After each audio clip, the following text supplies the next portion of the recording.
Hey there, Drowsy Historian here. Tonight, you're not in Rome.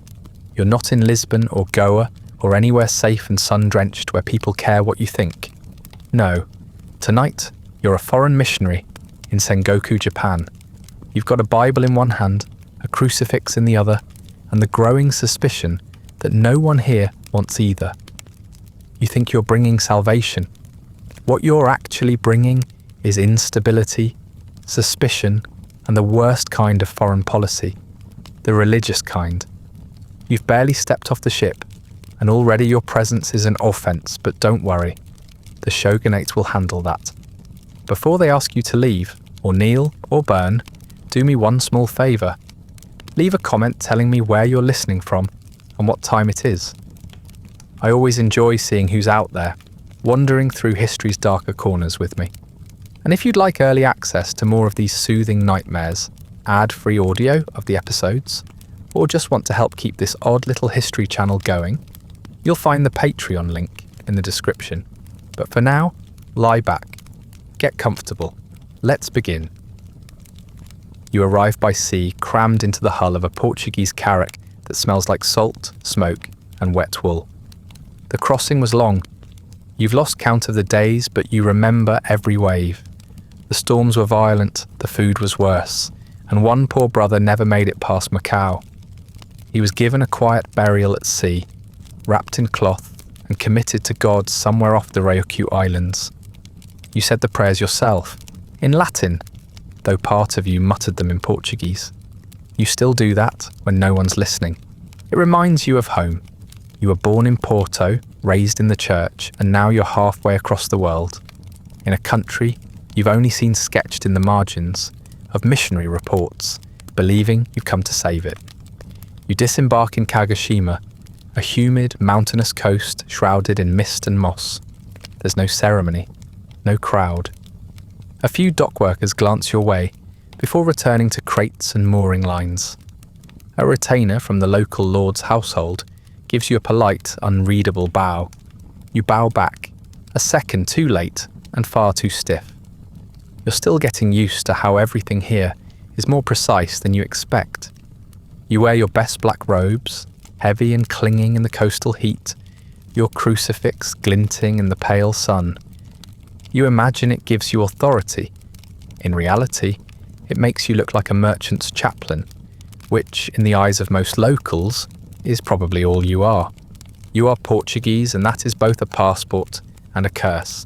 The Japanese know your kind, or rather, they know the ones who came before you. Traders, smugglers, sailors, and a few men with more Bibles than good sense. You come bearing the gospel. They assume you've also brought gunpowder, and they're not entirely wrong. The captain of your ship offloaded 3 crates of matchlocks before you even finished your first prayer on land. You've been warned about this, how your mission is tied, however uncomfortably, to the trade routes that make it possible. But hearing it in theory is different from watching a daimyo's men carry muskets into a castle courtyard while you bless the ground outside it. You're following in the footsteps of Francis Xavier, the great Jesuit trailblazer whose letters are still circulated like sacred scripture back home. You memorized them in training. The hopeful tone, the careful optimism, the insistence that Japan was a land of refinement, discipline, and spiritual hunger. It was easy to believe from a desk in Lisbon. Now that you're here, Xavier feels more like a rumour than a predecessor. The locals still remember him, sort of. They call him the man with the beard who didn't understand the language and left quickly. He baptised a few hundred, preached with fire, and left before the soil turned cold around the seeds he planted. You're here to continue that work, though it already feels like walking barefoot through an unfamiliar forest. You try to speak. Your Japanese is shaky, learned from sailors and old dictionaries scribbled in the margins of Chinese scrolls. You greet a local man with a sentence you practiced for weeks. He blinks, smiles faintly, and responds in a stream of syllables that leaves you stranded. You nod, as if you understand. He nods back, as if you matter. That's how most conversations go. The cultural distance is wider than the sea you just crossed. You speak of one God, and they listen with the same expression they'd use for a foreign spice. Pungent, strange, possibly useful. They already have gods, many of them. Household spirits, mountain deities, ancestral protectors. Kami you can't pronounce and don't fully understand. You try to explain the Trinity. They nod politely, as if you've described a particularly elaborate riddle. You mention sin, they ask about rice. Still you press on. You set up a crude chapel near the harbour, little more than a wooden hut with a cloth-draped altar and a salvaged cross. You hang a bell from the doorway and ring it every morning, hoping the sound carries like it did in Lisbon. A few fishermen come to listen. One brings his son. You offer blessings, fumble through sermons, and hand out rosaries like they're seeds. You tell yourself that faith takes time, that this is how the church began, quietly among strangers. At night you write letters, reports technically, but they read like prayers. You tell your superiors that the soil is difficult but promising, that the people are curious, that the Holy Spirit is surely working, even if invisibly. You leave out the doubts, the language failures, the gnawing suspicion that you've been mistaken for something far more political than spiritual. You say you've come to spread peace. What they see is another man in black robes arriving on a ship full of traders and guns. But you're here now, a Portuguese missionary, knee-deep in unfamiliar mud, asking questions in a language you don't fully speak, worshipping a God these people don't know and didn't ask for. You believe this is where you're meant to be. Maybe you're right, or maybe you're just the latest in a long line of well-dressed foreigners destined to vanish into the mist. Either way, the bell still rings, you still kneel, and the fire hasn't started yet. You think you're here as a missionary, a shepherd of souls, a bringer of light, but to the people watching you step into their streets, you're something else entirely. They see your Portuguese robes, your foreign face, your awkward gestures, and they place you in the only category that makes sense to them, merchant.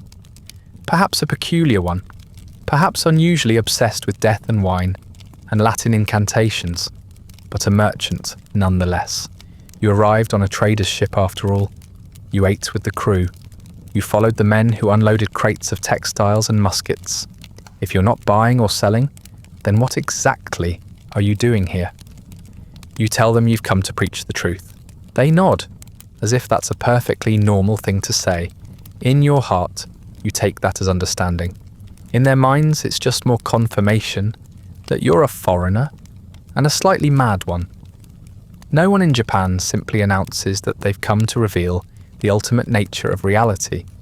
People here do not advertise their convictions. They practice them quietly, often in forms so subtle that even their neighbours might not notice. And here you are, declaiming salvation like a street vendor, announcing cheap lacquerware. Your presence causes a ripple of polite discomfort. You walk through a market and the crowd adjusts. Not dramatically, just enough to avoid you. No one shouts, no one glares. They simply fade a few steps away, as if giving you more room to breathe, or perhaps to combust. Children whisper behind their sleeves. An old woman bows and walks in a perfect arc around you without making eye contact. You tell yourself, it's reverence, it's not. It's careful distance. You're an unknown quantity, and unknowns are dangerous. It doesn't help that you speak through an interpreter who used to work for a spice broker. He knows Portuguese well enough to negotiate prices, but not well enough to understand the theology you're throwing at him. You give him parables, he gives them idioms. You quote the Gospels, he summarizes. When you try to explain the Trinity, he shrugs and says something about 3 powerful spirits sharing one house. The crowd seems content with that. You try to clarify, he waves you off. You're ruining the flow. You meet with local officials, and the meetings are polite, even warm. Tea is served. Questions are asked. You speak of Christ. They ask about your homeland, your king, your ships. You show them a crucifix. They admire the craftsmanship. You explain the Eucharist. They change the subject to musket production. You think they're deflecting. In fact, they're being practical.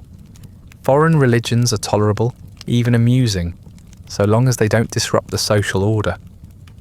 But foreign influence, particularly the kind that comes with gunpowder, must be measured and contained. The daimyo is especially courteous. He grants you permission to stay, offers you space for your chapel, and even attends your first mass. You consider this a breakthrough, a sign of divine favour. What you don't realise is that he's simply hedging his bets. If your presence brings European trade, so be it. If it doesn't, you can be quietly expelled later. The daimyo has no interest in your god, but he has a great deal of interest in your countrymen's firearms, especially if they come with someone like you, mild, controllable, and useful. And then there's the matter of your name. You introduce yourself formally, using the Japanese name you were advised to adopt. You chose it carefully, after long consultation with other missionaries. You believe it strikes a balance between humility and authority. The locals mispronounce it immediately, smile kindly, and assign you a nickname behind your back that roughly translates to the man with the strange book. You don't find this out for several weeks, by then it's already stuck. You walk the streets expecting interest and find only politeness. You offer instruction and receive practiced nods. You interpret their silence as reverence, their hesitation as humility. But they are not trying to be converted, they're trying not to offend you. In Japan, open rejection is rare. That doesn't mean you're welcome. It means they're waiting to see if you'll go away on your own. One merchant brings you a gift, a small painted screen depicting Portuguese ships arriving with cargo. You hang it near your altar, thinking it's a gesture of friendship. It's not. It's a reminder. You are not here because of faith. You are here because of commerce. They may allow your presence, but they do not owe you understanding. You are part of a transaction, whether you admit it or not. At night, you write again. Letters to Lisbon, full of phrases like early signs of interest and open doors for evangelization. You believe you're planting seeds. What you don't see is that the soil hasn't accepted you. Not yet. Maybe not ever. You end your letter with a prayer and a postscript, asking for more rosaries to distribute. You've handed out 6 already. You have no idea where any of them are now. The locals smile when you pass, they bow, they listen, and none of them trust you, not yet. Maybe not ever. Eventually you preach. You came all this way, from Porto to Lisbon to Goa to Macau to Japan, with the gospel in your hands and conviction in your chest. You are, by training and calling, a teacher of truth. And so you stand in your makeshift chapel beside the harbour, behind a wooden altar that still smells faintly of fish crates, and you speak. Your translator stands beside you, the same man who once negotiated bulk cinnamon prices and who now bears the burden of salvific interpretation. He is enthusiastic. That's about the only thing you share. You begin with something simple, something universal, the parable of the lost sheep. You quote scripture in Latin first, as you've been trained. The words are rich, familiar, sacred, and then you watch your translator tilt his head, pause for a moment, and render the entire passage into a few flat sentences about farmers and misplaced animals. There's no mention of sin, no metaphor, no divine shepherd. Just a kind of cautionary tale about watching where your goats wander. The crowd, about 9 people, mostly men who wandered in out of curiosity, listens politely. One of them leans against the wall and yawns, but discreetly. You press on. You speak of creation, of the fall of man, of a world in need of redemption. Your translator, to his credit, tries, but the idea of original sin doesn't land. The notion that everyone is born guilty sounds less like spiritual wisdom and more like a foreign insult. One old man furrows his brow as you explain Adam and Eve. You suspect he thinks you're recounting a family scandal. You decide to pivot. Christ's compassion, his healing, his humility. These should resonate. Japan values quiet strength after all. So you tell them about the Sermon on the Mount, about the meek inheriting the earth. Your translator simplifies again. You hear him mention the quiet ones becoming landowners, and you wince. You speak about turning the other cheek. He mutters something about patience during feuds. The meaning is getting through, but warped, like a reflection in river water, shaken by wind and time. You reach for resurrection. You shouldn't, but you do. It's a central tenet. You can't skip it. So you describe the crucifixion, the tomb, the third day. Your voice grows more fervent, which you immediately realize is a mistake. The translator slows, clearly trying to make sense of your rhythm. The listeners begin to shift. One glances toward the door. Another stares at your crucifix, like it's a puzzle with a missing piece. When the translator finally finishes his version of the resurrection, it comes out sounding less like a miracle and more like a medical complication. No one speaks, no one moves. A child coughs, a rooster crows somewhere outside. You consider skipping Pentecost altogether. Afterward, a few attendees thank you. One offers a bow, another a small parcel of dried fish. You accept both with a smile that feels like defeat. You ask your translator how it went. He hesitates, then assures you that everyone was very impressed. You don't believe him. But you say thank you anyway, because you're tired and hungry, and there's still Vespers to get through. Later you speak with a young man who stayed behind. He asks earnest questions, mostly about the crucifix. Why is the man suffering? Why doesn't your God have a sword? Why is your deity always dying? You try to explain that his death is the source of your hope. That pain was the price of salvation. That humility is sacred. The man frowns and says nothing. Then he bows, says goodnight, and leaves. You're not sure if you've planted a seed or scared him off forever. In private, you begin writing new homilies, simpler, slower, stripped of metaphor. You avoid theological jargon. You steer clear of anything involving serpents, virgin births, or eternal fire. You focus on kindness, charity, compassion.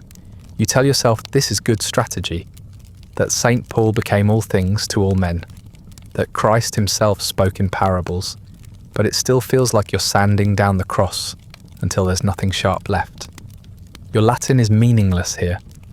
You still whisper it during Mass because it comforts you, but to your listeners, it might as well be the muttering of a magician.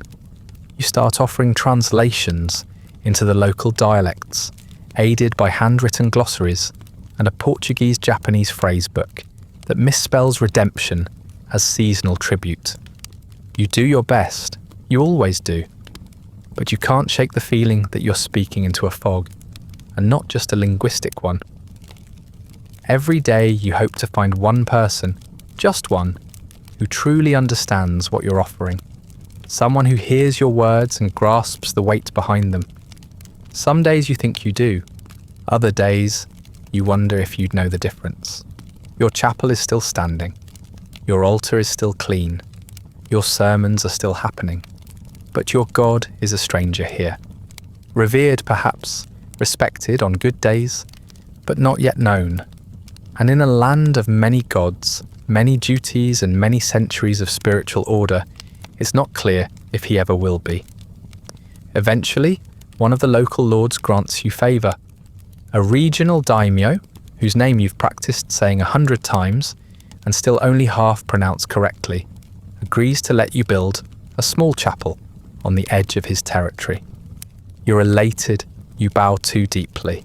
You stumble through your thanks in ceremonial Japanese, then repeat them in Portuguese, just in case the message is clearer that way.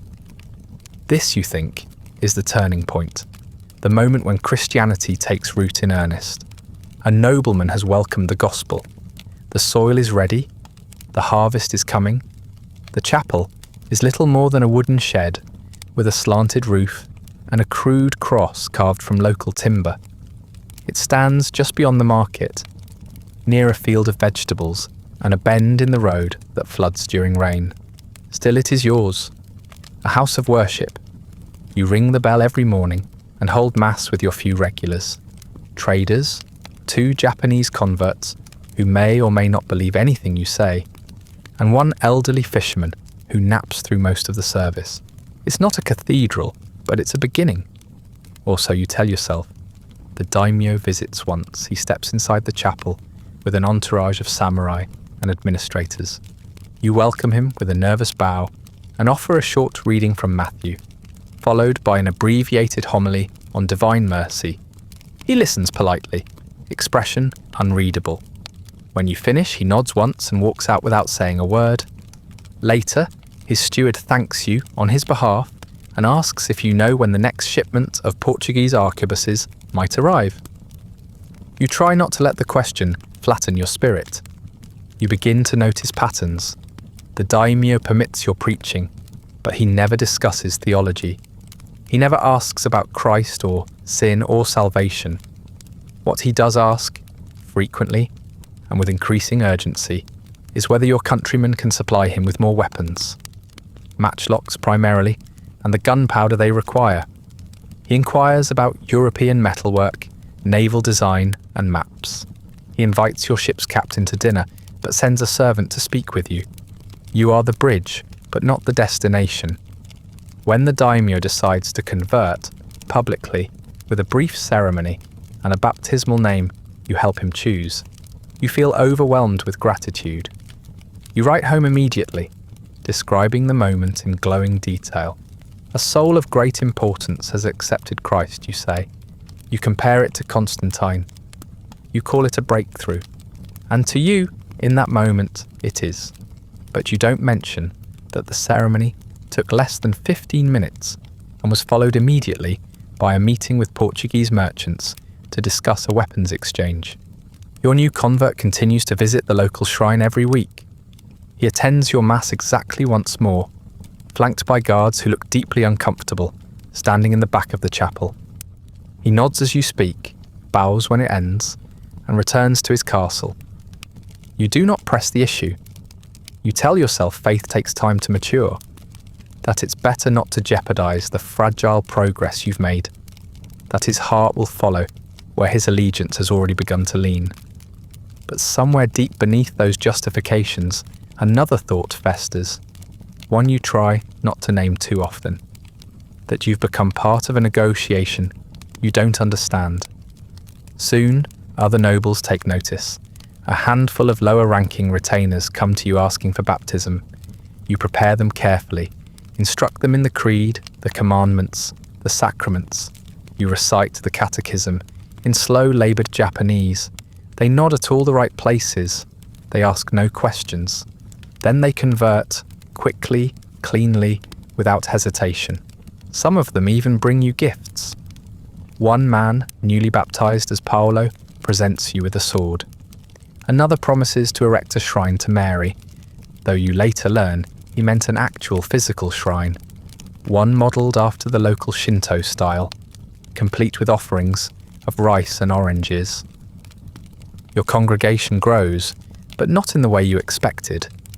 A few new believers trickle in, artisans, merchants, the occasional peasant, but most of the new faces are samurai, there at the behest of their lords. They sit quietly during Mass, hands on their knees, eyes forward. They bow when you pass them in the village. You try to speak with them after the service. They smile but say little. You don't know if they understand. You don't know if they care. But they're there, and that counts for something. At least for the letters home. The more conversions you record, the more anxious you become. You begin to wonder whether any of them are real, whether you've helped bring Christ to Japan, or whether you've simply handed out new uniforms in a political costume parade. But you write the reports anyway. Rome wants numbers. The society wants stories of triumph.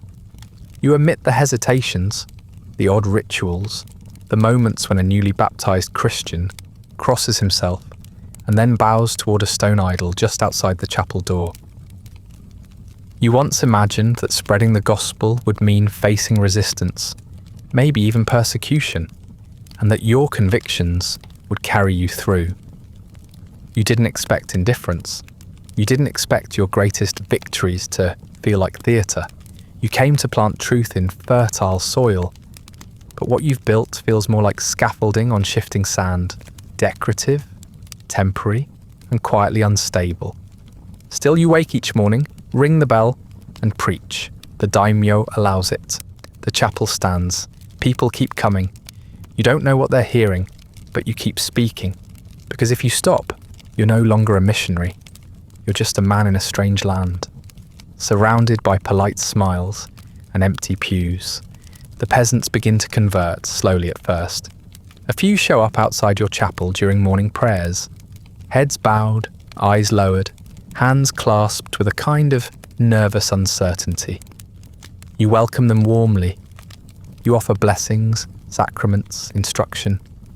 You prepare them for baptism with careful explanations, illustrated with gestures and drawings and simple phrases repeated until your throat goes dry. When they nod, you take it as understanding. When they smile, you take it as faith. When they ask for rice after the ceremony, you pretend not to notice the timing. Soon there are more. Entire families come forward. Mothers, children, elderly fathers with bowed legs and weather-beaten faces. Some are curious, some are terrified, some are simply following orders from the local magistrate, who strongly encourages cooperation with the foreign priest, especially now that the daimyo has converted.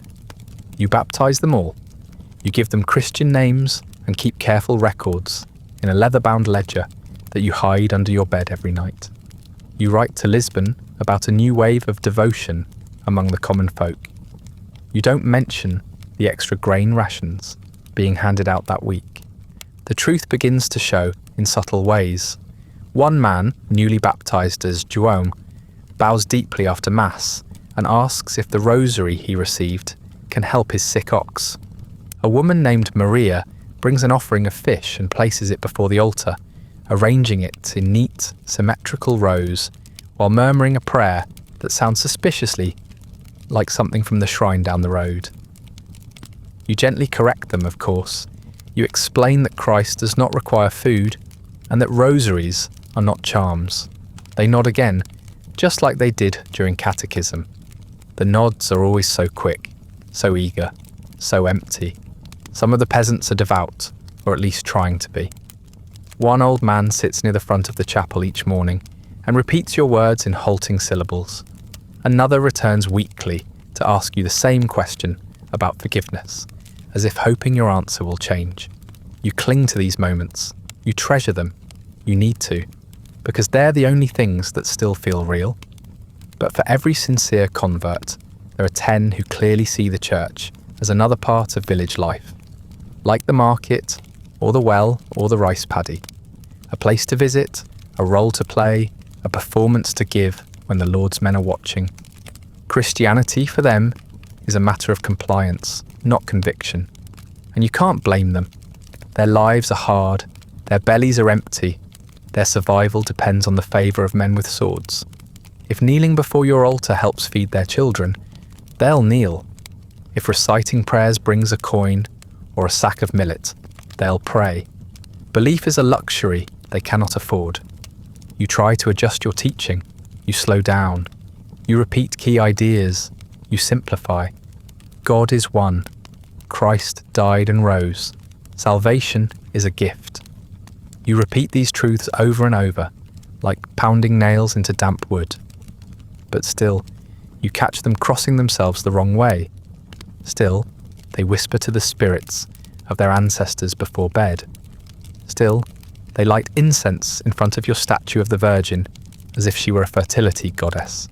You feel yourself slipping between joy and despair, between hope and weariness. You are saving souls, you think. But are you? Some converts become enthusiastic, too enthusiastic. A few begin preaching publicly, quoting scripture in broken phrases, denouncing local temples, smashing idols. One man lights a small fire outside a shrine and tries to declare the village cleansed. The local officials are not pleased. You are summoned to explain. You apologize profusely, insist the man misunderstood, promise that it won't happen again. It does, of course. You cannot control what people think Christianity is. You can barely control what you think it is anymore.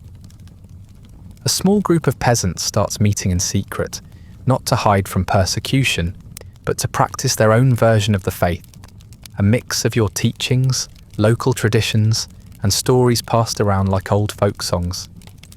You're invited once. They chant the Lord's Prayer in a way that sounds like a funeral hymn. They burn offerings to Yesu Sama alongside fruit and dried herbs. You don't know whether to correct them or weep. You leave before the end, and still the conversions continue. The numbers grow. Your chapel fills. The ledger swells with names. Rome will be pleased. Your superiors will send encouraging letters, commendations, maybe even funding for a larger chapel. They will see the success. You see the cracks. You see João still bowing to his ox after Mass. You see Maria lighting candles at the local shrine just before attending your service. You see the smile of the daimyo when he praises your work, a smile that never reaches his eyes. But what else can you do? You can't stop. You've given your life to this. You've crossed oceans, burned your bridges, sworn your vows. You are a missionary, and missionaries preach. So you keep preaching. You keep baptizing. You keep writing the names, saying the prayers, offering the sacraments. You hope that someday the conversions will sink deeper, that the faith will take root, that the nods will turn into understanding. But for now, they're just nods, and you're just a man, surrounded by echoes of a gospel you're not sure anyone really hears. You try not to think too hard about what your converts believe when you're not watching. You focus on the numbers, the names, the growing ledger of baptisms. You tell yourself, faith takes time, that doctrine can follow devotion, that hearts change slowly. But beneath the surface, something shifts. The polite nods grow cooler. The smiles grow thinner. The same villagers who once bowed as you passed now glance away just a second too late. You don't notice it at first, or maybe you do, and just don't want to admit what it means. The conversions continue, but the ground beneath your feet begins to harden. Not with open hostility, not yet, but with something colder. You call it resistance, but what you're beginning to walk into is a fence, and you've only just begun to cause it. At first you think it's just a misunderstanding, a minor lapse in etiquette, a cultural slip. You correct it, apologize, adjust your phrasing. You try to be respectful. You bow more deeply. You soften your sermons, but the tension doesn't lift, in fact it grows. What you don't realize, or maybe what you refuse to admit, is that you're no longer just a foreign oddity. You're a disruption, an insult, a walking contradiction in black robes. It begins with a funeral. A young convert dies, one of the few who seemed genuinely moved by the gospel. His family asks you to preside over the burial, which you agree to do, thinking it an honour. You conduct the rites as best you can. A simple prayer, a blessing, a wooden cross planted in the soil. There is no incense, no ancestral tablet, no offerings to the spirits. You call it Christian burial. His family calls it abandonment. That night, they return to the grave with food and prayers, whispering apologies to the soul they believe you've stranded. Word spreads, people talk, quietly of course. They always talk quietly here, but the murmurs accumulate. The foreign priest doesn't honour the dead. He doesn't respect the ancestors. He doesn't know how to treat a soul properly. Some begin to avoid your chapel. Others still attend, but no longer meet your eyes. A convert asks if she can keep her father's shrine in the house after baptism. You tell her no. She nods, and you never see her again. You try to explain. You preach on idolatry, on the difference between reverence and superstition. You speak of the one true God, the danger of graven images, the necessity of casting off false beliefs. You quote Deuteronomy with conviction. The translator fumbles through the verses, turning thunder into drizzle.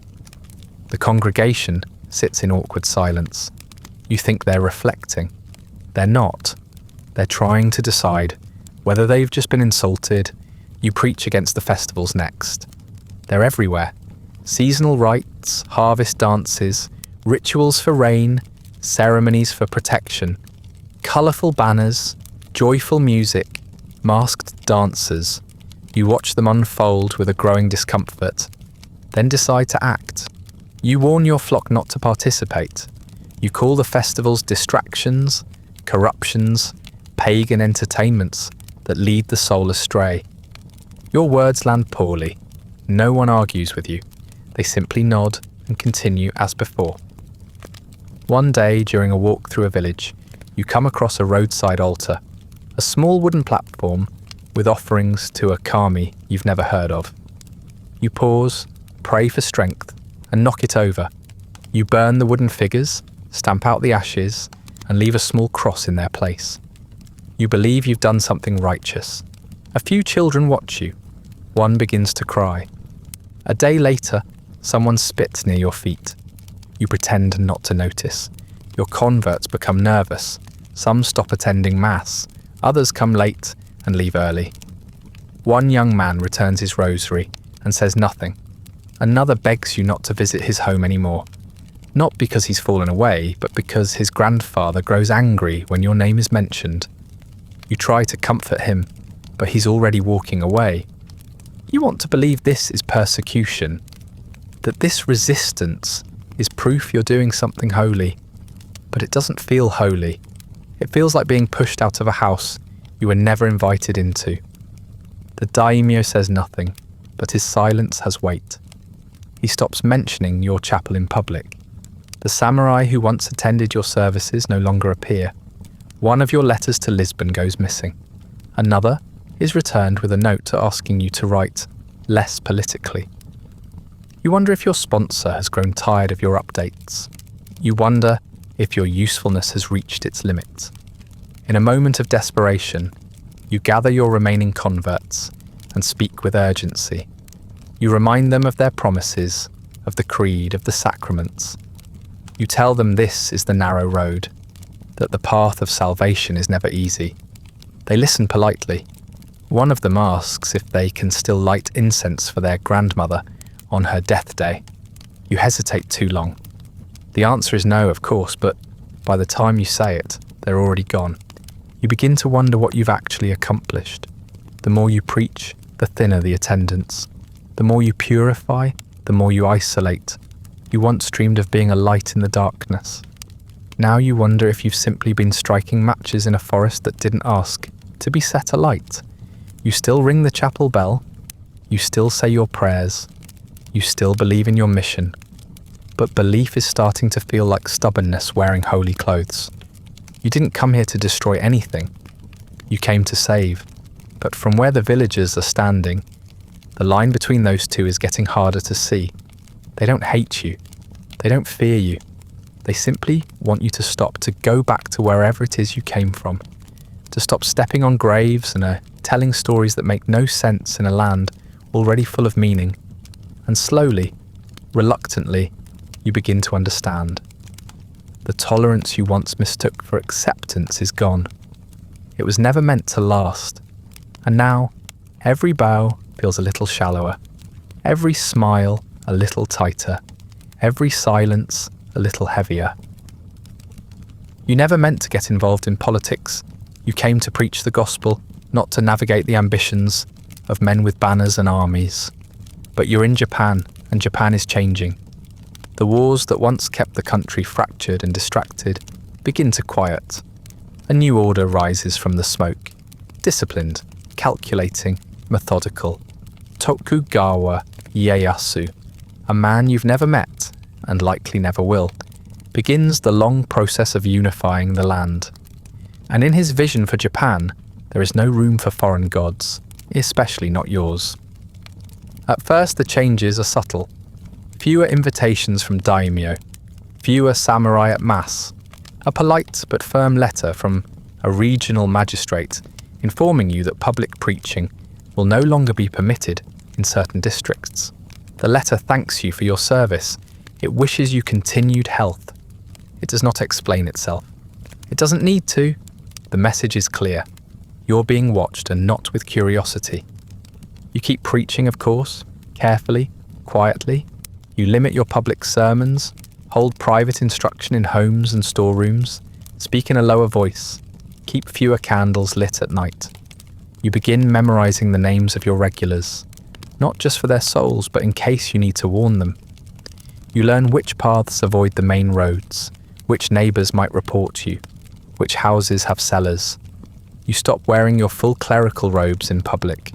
You still wear your crucifix, but now tucked beneath your collar. New laws are announced, decrees, proclamations, quietly passed down and quickly enforced. Christian missionaries are forbidden to proselytize. Japanese subjects are banned from converting. Existing converts are ordered to recant or face punishment. You hear rumours of Christians in other provinces being arrested, beaten, even executed, sometimes by fire, sometimes by drowning, sometimes by methods too creative to be described in polite company. You tell yourself these are exaggerations, isolated cases, misinterpretations. You know they're not. The daimyo who once supported you now avoids direct contact. His steward delivers messages, always courteous but always evasive. Your chapel is allowed to remain open, but only for foreigners, and only as long as you don't cause trouble. You nod, agree, comply. You keep the door open but the windows shuttered. You whisper the mass instead of singing it. You wonder how long the arrangement will last. One day, a local official visits your chapel during service. He sits silently at the back, says nothing, does nothing, and leaves without a word. 2 days later, your most outspoken convert is summoned to the castle for questioning. He returns pale and shaken, refuses to say what was asked. He stops attending mass after that. You see him weeks later at a village festival, smiling and laughing, pretending you were never part of his life. You do not blame him. You would do the same, if you could. You begin to understand that your presence is no longer tolerated. It is simply being delayed. You are a problem, one that the new government is learning how to solve with increasing efficiency. To them, Christianity is not just another religion. It is foreign allegiance, a threat to unity, an ideology that suggests loyalty to something other than the shogun. You know this isn't your intent, but your intent no longer matters.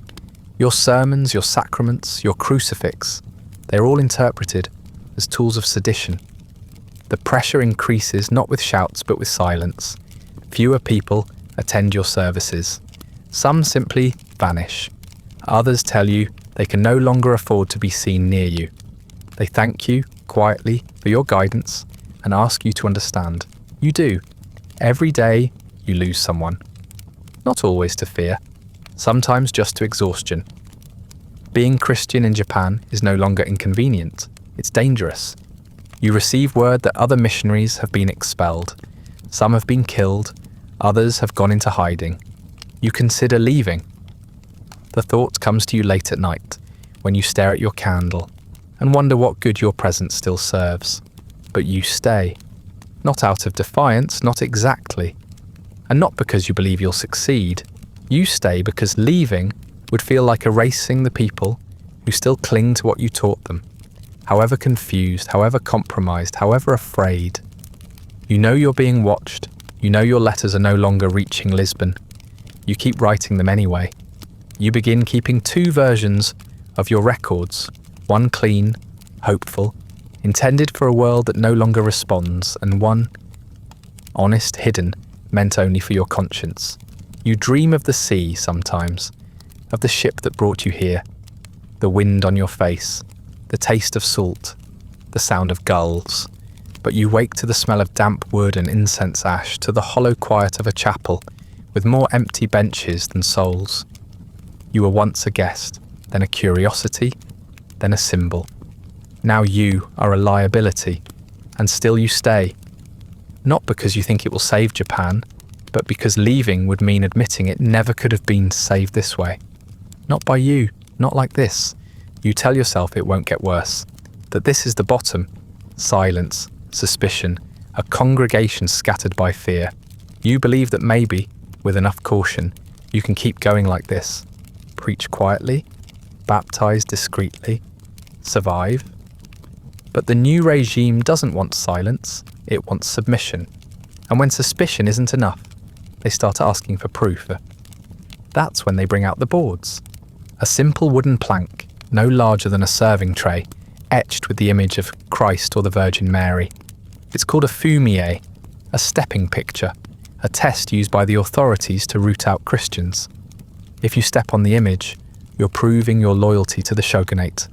If you refuse, you're proving your faith and signing your death warrant. It's presented without ceremony, placed on the ground in front of someone you know, a fisherman, a seamstress, a child who once held the thurible during Mass. There are no sermons, no threats, no accusations. Just the official's calm voice instructing them to step. A test of loyalty, they say.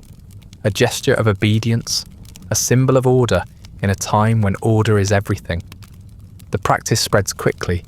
The Fumi-e appears in homes, markets, courts, temples. You hear stories from neighbouring villages, whispered warnings about those who refused and were never seen again, and about those who complied and who now walk around with eyes too wide and backs slightly bent, as if their faith still clings to their heels. You see the first one with your own eyes during a raid on a convert's home. The man hesitates for too long. They offer him the board again. When he still doesn't move, they take him away. He doesn't scream. He just looks at you. Your own chapel is searched soon after. They find nothing. The crucifixes are hidden. The communion wine buried in sealed jars. The text locked behind false panels. You'd prepared for this. But the Fumi-e doesn't need to be hidden. It travels with the officials, a tool as common now as a tax ledger. They do not ask you to step on it. Not yet. You're a foreigner, and technically still under the daimyo's limited protection. But the message is clear. It's only a matter of time. Your converts are not so lucky. They're rounded up in small groups, taken to central courtyards, brought forward one at a time. Some step without hesitation. Some step after a pause with shaking legs and clenched fists. A few fall to their knees and refuse. You hear about them later. They're not brought back. You ask questions and receive blank stares. You write their names in your ledger anyway, with little crosses beside them, even though you know no one will read it but you. For those who comply, life resumes, at least on the surface. But everything changes. They stop attending Mass. They stop praying aloud. Some stop speaking to you at all.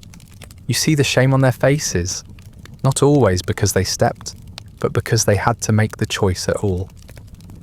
You try to offer comfort. You remind them that Peter denied Christ 3 times. You speak of forgiveness, of endurance, of secret faith. They nod. They do not return. The ones who refuse are remembered in hushed tones. Not as martyrs, the word doesn't quite fit here, but as absences, as ghosts. Their homes are emptied, their belongings sold, their names erased from official records. You try to write them letters you never send. You keep their baptismal names alive in your prayers, whispering them each night like a litany against despair. You stop preaching openly. It's no longer possible. You begin holding secret gatherings in cellars, behind barns, in caves outside the village. No bells, no candles, no robes, just whispers. You say the Mass with broken wine and hidden bread. You bless children in silence. You hear confessions between walls. Your flock dwindles with each passing month.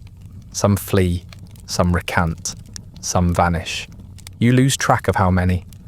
You wonder sometimes whether they were ever truly yours, whether the conversions meant anything, or whether they were always this fragile. You try not to let the thoughts settle. You focus on the work, the names, the rites, the silence. It's all you have left.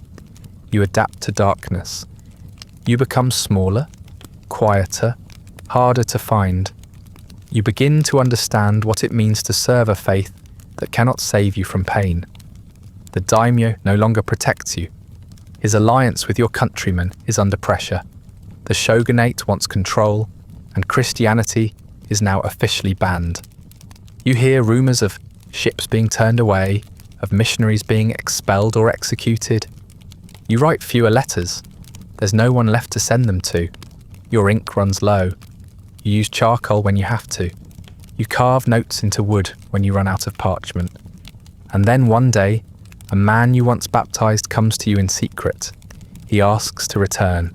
He stepped on the Fumi-e, he says, but he never stopped believing. He weeps. You absolve him. You tell him that Christ forgives the fearful, that faith lives even in footsteps, that nothing, not even this, can separate him from grace. He nods. He asks you to bless his daughter. She watches from the shadows, her face unreadable.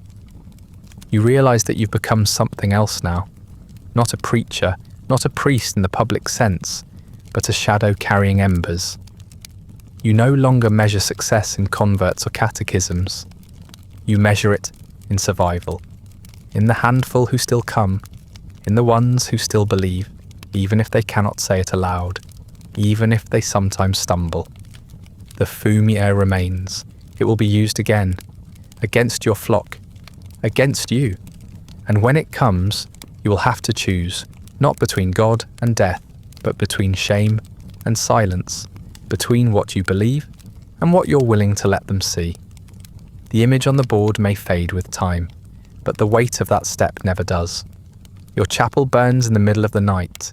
You hear about it from a boy who runs to your door at dawn, out of breath and ash-streaked. By the time you reach it, there's nothing left but scorched timber and the scent of smoke still clinging to the air. The altar has collapsed. The cross is gone. A few villagers stand at a distance, staring with the blank expressions of people who know they shouldn't have come, but couldn't help themselves. No one speaks to you, no one offers help. The fire put itself out, they say. No one knows who lit it. You don't ask. You already know. It wasn't personal. It rarely is anymore. It was policy, unofficial perhaps, but understood. That chapel stood too long, and you stayed too long with it. Now it's gone, and soon you will be too. Not taken, not yet, but erased in slower ways. Your presence is no longer tolerable. It is a risk, not just to the government, but to anyone seen offering you kindness. A few days later, officials arrive at your quarters with a list. It's short, formal, and final. You are to surrender any Christian materials, cease all religious activity, and present yourself at the magistrate's hall for registration. You nod and thank them with a slight bow, your eyes lowered. Then, as soon as they're gone, you gather what you can. Your mass book, a few rosaries, a flask of wine, hidden in an oil jar. The rest you bury in the garden, under the stones where no one will think to dig. You do not register. Instead, you disappear. You shave your head. Not entirely, just enough to resemble the monks who wander the countryside, collecting alms and chanting sutras. You exchange your black robes for rough brown ones. You cut the hems unevenly and rub dirt into the folds. You adopt a different name. You begin to speak in proverbs and vague quotations. It's not a disguise exactly. It's an erasure. You learn to walk like someone no one wants to notice. Your mass is now held underground, literally. A storage cellar behind a carpenter's shop. A cave in the woods. A rice storehouse cleared out at night. You speak in whispers. You use scraps of cloth instead of vestments. You break bread in silence and pour wine in shadows. Your homilies are short, your prayers even shorter. You stop saying Amen out loud. You don't need to. They already know how it ends. Attendance is small, a handful of believers who still risk everything to hear your words. Most are quiet, some weep. One or two bring their children. They kneel on dirt floors and receive communion from your weathered hands, eyes closed, lips trembling. No one sings, no one dares. You no longer ask them to recite the creed. It's enough that they showed up. You write letters when you can, not the kind you used to write. Long, optimistic reports, full of baptism counts and polite appeals for funding. These are different. These are desperate. You write by candlelight on the backs of old scrolls, using ink made from soot and spit. You write to Lisbon, to Goa, to Rome. You describe the raids, the executions, the Fumi-e, the chapel's ruin. You ask for help, reinforcements, protection, even acknowledgement. You send them through secret couriers or travelling merchants who might still be sympathetic. Most are never heard from again. Your crucifix stays hidden now, sewn into the lining of your robe. You touch it often, not for comfort, but for reassurance, to make sure it's still there. You dream of the sea sometimes, of ships with white sails, of escape, of a return to a world where God is not outlawed and bread is broken without fear. But when you wake, it's to the sound of dogs in the distance, and the knowledge that someone, somewhere, is reporting a stranger seen near the woods. You change lodging frequently. No one shelters you for more than a few days. It's too dangerous. Even feeding you is a risk.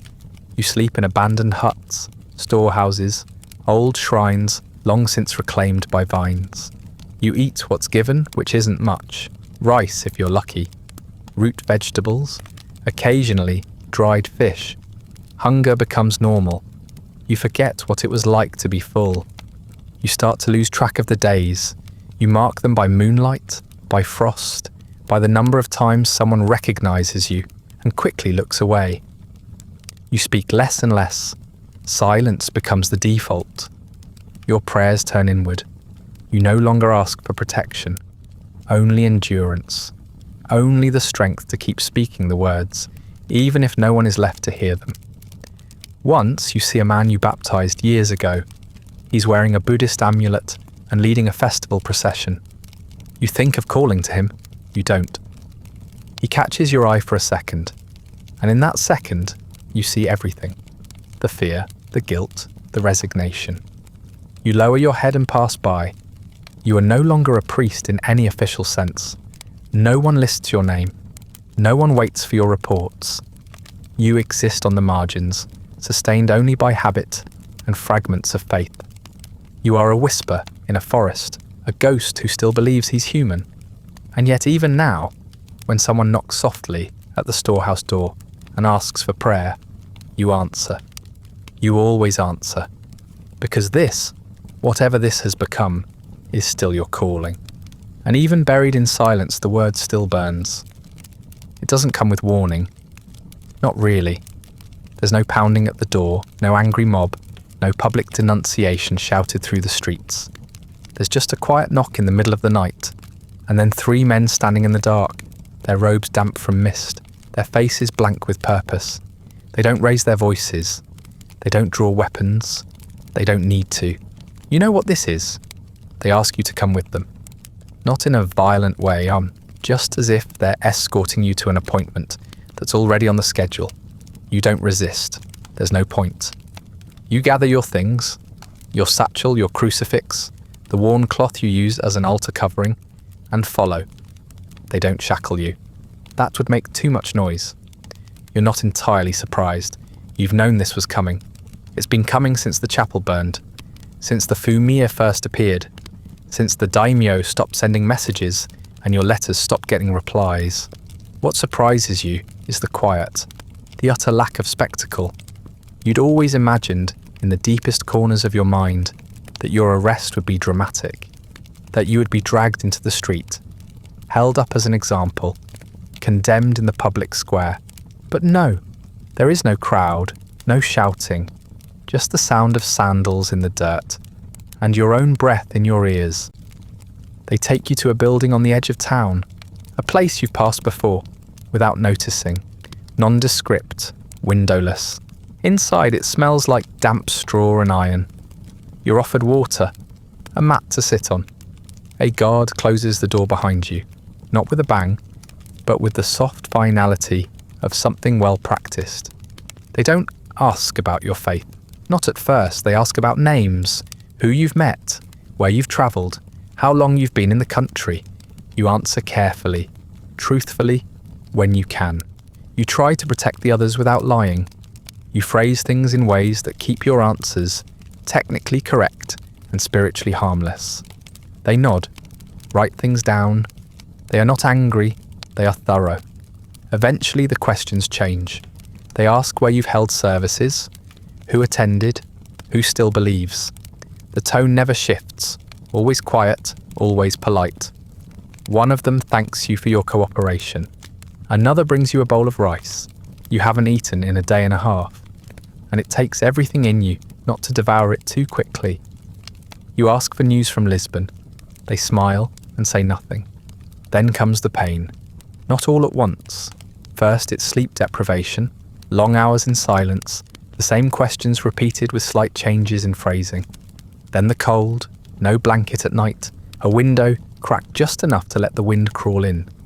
Then restraints, not chains, just ropes, tied too tightly, for too long. Then fire. You learn what the underside of your own skin smells like. You bite down on cloth to keep from crying out. They are not cruel, not in the emotional sense. They are methodical, patient. This is their work, and they do it with the precision of craftsmen. One man adjusts your bindings like a weaver setting a loom. Another apologizes as he places coals near your feet. It's not personal. They even say so. You believe them. Eventually, you talk. Not everything, not everyone, but some. A name slips, a location, a time of day. You hate yourself for it. You try to justify it as strategy, as self-preservation, as a way to protect the greater good. But none of that helps when you see the list they're writing grow longer. You wonder if any of them will be arrested. You wonder if they already have been. You begin to realize that you're not the last, you're just the next. They ask you to step on the Fumi-e. It's laid out gently, with care, as if they're offering you a chance to dry your feet after rain. You stare at the image, Christ's face, etched with familiar lines, worn by hundreds of previous feet. You do not move. One man sighs, another adjusts the lighting. You're given time. They want this to be your choice. You refuse, but you don't do it dramatically. There's no speech, no fire in your eyes. You just lower your head and shake it. They nod. The board is taken away. Your legs are retied. A cup of water is placed beside you. That night, you sleep without interruption. They start again the next morning. You are hoping for a delay. A pause. Some signal that your refusal to step on the Fumi had granted you a strange kind of respect, or at least a moment of stillness before the next wave.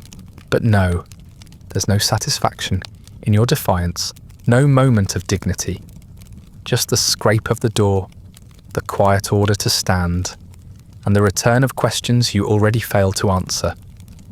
At first you try silence, not just because you're protecting anyone, though you are, but because there's so little left to say. They already know the basics, where you came from, what you've preached, who's been baptized.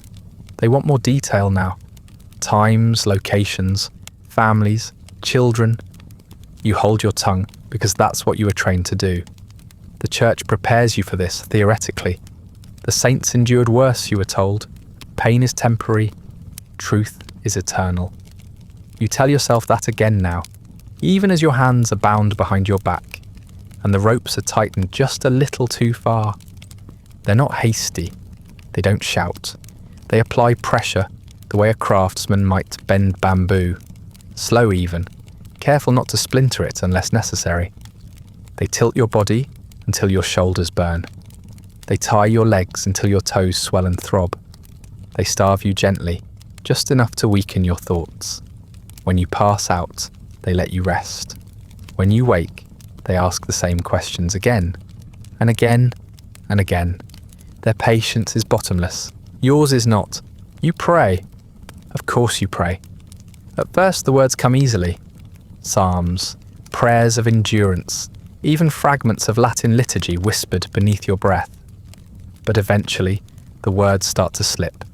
You forget verses, you jumble phrases, you begin repeating the same half sentence over and over, not for meaning, just for rhythm.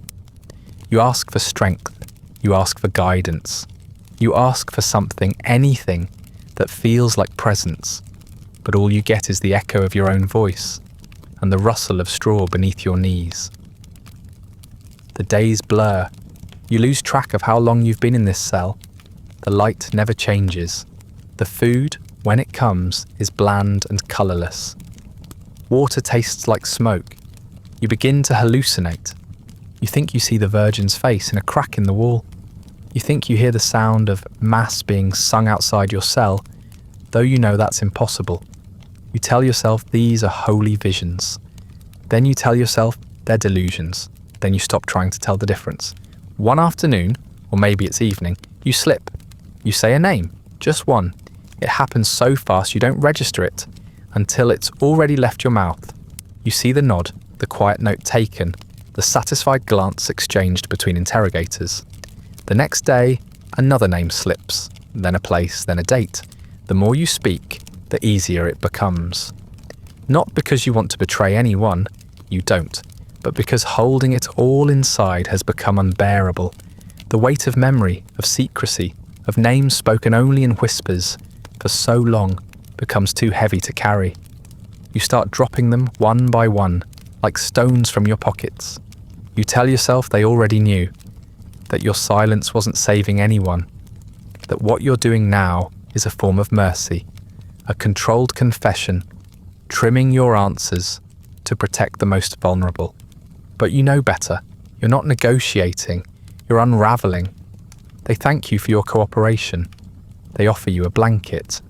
Your ropes are loosened. They give you broth that tastes like memory. For a moment, it feels like absolution. Then one of them places the Fumi-e at your feet again. You stare at it for a long time. You think about all the people whose names you've just given, about the converts who once called you teacher, about the children baptized in your hands. You step. Nothing happens, no thunder, no divine silence. The guards remove the board without a word. The only sound is your own breath, heavier now, and the whisper of fabric as you sit back down. They stop questioning you after that. There's no need. The report is finished. The papers are stamped. Your usefulness is spent. You're no longer a missionary or even a threat. You're just a name in a file now. The last entry in a long and failed experiment. You wonder what will happen to those you named. You picture them being questioned like you were, tied like you were, tested in ways they may not survive. You hope they're smarter, that they fled, that they changed their names, burned their books, forgot your face, that they survived this because they never learned to trust you too much. You try to pray again that night, but the words don't come. Not from lack of faith exactly, more like exhaustion. You're so tired of speaking to a silence that doesn't respond. So you sit, you breathe, you touch the edge of the blanket they gave you, and you try not to think about anything. Not the mission, not the church, not the names you gave, just the sound of your own heart, still beating for now. You're not saved, you're not safe, but you've given them everything they wanted, and that makes what comes next simpler. They won't have to torture you again. They don't even need to hate you. All they need to do is finish what they started. And they will. There is no sentence read aloud, no proclamation, no great procession or dramatic trial. One morning, the door to your cell opens without warning, and 2 guards stand waiting with ropes. There is no rage in their faces, no pleasure. They've done this before. You're not an enemy. You're just one more problem being quietly removed. They let you walk on your own, which almost feels kind. Your ankles are weak, your feet numb. You've spent too many weeks sitting, shrinking. The hallway is narrow and silent, walls stained with old mildew and prayer. You don't ask where you're going, you already know. They do not take you to a square. There is no crowd. You are not being made into an example. That would suggest you're still dangerous. You are not. You are an inconvenience, a failed idea, a ghost being ushered out of history as efficiently as possible. Outside the compound walls, near a wooded edge, they lead you to what looks like a well. It's a narrow pit, lined with timber, barely shoulder width across, and a little over 6 feet deep. You stop walking. One of the guards glances at you, then shrugs as if to say, "Yes, this is it." You've heard of this, whispered rumours among the prisoners and faint mentions in letters you once smuggled. Ana Tsurushi, hanging in the pit. It was designed for people like you, not to punish, but to erase. They strip you to the waist, bind your ankles, bind one wrist, the other arm, perversely, is left free. They say it's to show mercy. In case you decide to signal a recantation, they want you to step on the Fumi-e in your final hour, to give them that final clerical victory. And so one hand is left unbound, as if that choice still belongs to you. Then they hang you, upside down, by your ankles into the pit. They lower you slowly, head first, body dangling just above a layer of waste and soil.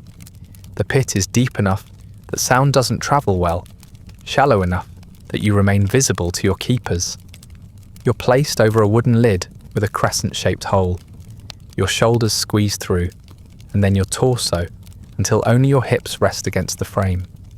The lid closes around your thighs, keeping you in place, like a cork in a bottle. Then they leave. At first there is only blood, rushing to your head, pressure behind your eyes. Your ears ring like cathedral bells after a funeral. Breathing becomes a struggle, not from suffocation, but from your own lungs pressing upward. The muscles in your neck begin to scream. Your shoulders spasm. Your free arm twitches, lashes out, clutches the side of the pit wall in blind instinct. You try to pray. You can't. There's no air to spare. Time becomes incoherent. A few hours maybe a day, maybe more. You drift in and out of lucidity. Sometimes there is light above the lid, sometimes dark. Sometimes a guard lifts the cover and peers down. You try not to look back. At one point, they lower a rope near your free hand. A choice, an invitation. All you have to do is signal. All you have to do is renounce what's left. You do not reach for it, not out of bravery, but because you can't lift your arm anymore. Eventually, something ruptures. You're not sure what, a vessel, a memory, a part of yourself. You begin hallucinating. You think you hear mass. You think you see your students. You see your mother once, standing just outside the pit, shaking her head. You ask her if she's come to take you home. She does not answer. You begin to lose your sense of self. You are no longer a man, no longer a priest. You are just weight, inverted, sinking into the earth one breathless hour at a time. They do not wait for you to die. They check periodically, and when you stop reacting, they bury what's left. Quietly, somewhere behind the compound, in a plot with no marker, no relics, no grave, no name. You do not become a memory. That would imply someone was still thinking of you. When the soil closes over your body and your name disappears from every ledger, life continues without pause. The officials clean out your pit and use it again. The guards assigned to your case are rotated to other duties. You are never mentioned again in any official report. And in Rome, no one petitions to have you sainted. You are too quiet in death, too ordinary in failure. The church doesn't even know which village you died in. They think you may have drowned. But the faith you brought, fractured as it was, does not entirely die with you. In scattered villages and crumbling coastal hamlets, a few of your former converts remain. They survive by not speaking, by not remembering out loud, by not calling it Christianity. They continue in fragments, half prayers, borrowed chants, gestures without context. They know to kneel at the right time, but not why. They hold ceremonies to mark births and deaths that look Christian, but sound entirely foreign to the ears of Rome. They baptize with no priest. They confess to no one. They bury their dead with little wooden crosses marked in ash and whisper names they no longer pronounce properly. They are not following the gospel. They are following the shape of it. Icons are hidden behind household altars. Mary becomes a local goddess. Christ is sometimes pictured with a top knot. Candles are lit in basements at night, while Buddhist prayers are chanted above. For outsiders, they keep up appearances, attend temple festivals, offer incense, bow where expected. But below the surface, something else lingers. It doesn't shine, it doesn't speak, it doesn't even call itself holy, but it persists. These people call themselves Kakure Kirishitan, hidden Christians, though they never use that term aloud. Most of them no longer remember the creeds. They do not know who Peter was. The sacraments are misremembered, the calendar is off, and the theology, if you could call it that, is an echo of a whisper. Still, they pass it down. Not because it brings them joy or clarity or even hope, but because it was given to them. And to discard it would be to sever something ancient, even if they no longer know what. You are not part of this version. No one mentions your name. No child is named after you. No old man tells the story of the Portuguese priest who arrived by boat. You do not live on in legend or song. Your face was never carved, your robes never preserved. You were not beloved, you were not hated, you were simply present, and then you were not. Centuries pass. When Japan is reopened to the world, foreign Christians arrive again. Different robes, different languages, more prepared this time. They begin searching for remnants of the old faith. They expect to find nothing. But in dusty homes and mountain villages, they are greeted by old women who offer ritual water, chant Latin-sounding prayers that no longer exist in any book, and kiss crucifixes carved from driftwood. They ask where these practices came from. The villagers do not know. They say only, "It was taught to us by the ancestors, from long ago, from when the men from across the sea came." No names, no years, just that. The church is stunned. They call it miraculous. They say the faith survived centuries without priests. But it didn't. Not really. What survived was a husk, a shell of ritual, hollowed out by time, bent around necessity. It is not theology, it is heritage. And it is dying. Most of the descendants do not return to Catholicism. Some convert formally, when it becomes legal again. Others abandon it altogether. Some keep a little of both. Attend Mass on Sunday. Bow before the household gods on Monday. The distinction doesn't seem important anymore. You are not mourned. No one goes looking for your grave. If it still exists, it is under some warehouse or hillside, unmarked. You are part of no canon, no story, no shrine. Your life was not a beginning. It was an interruption, a brief moment of foreign flame that flared, confused, and went out. And yet, somewhere, in some old home, there is a grandmother who still crosses herself before cooking rice, just in case. Somewhere, a wooden statue with unfamiliar features is dusted weekly, kissed by a child who doesn't know the name for it. Somewhere, a prayer is whispered in mangled Latin, not because it means anything anymore, but because it always has been. You are gone, but the shape you left behind, crooked, fragile, empty, still casts a shadow. And for now, in this quiet corner of the world, that is enough. That brings us to the end of tonight's story. If you're still awake, thank you for walking the quiet paths of a vanished mission with me, for kneeling in cellars, whispering forgotten prayers, and bearing witness to a life that faded without ceremony. If you'd like early access to more of these slow, heavy histories, ad-free audio of the episodes, or just want to support the show, there's a link to the Patreon in the description. Feel free to like, subscribe, or leave a comment with other forgotten lives you'd like to see uncovered. And if you're listening on a podcast app, a rating or review helps others find their way to these stories. Sleep well,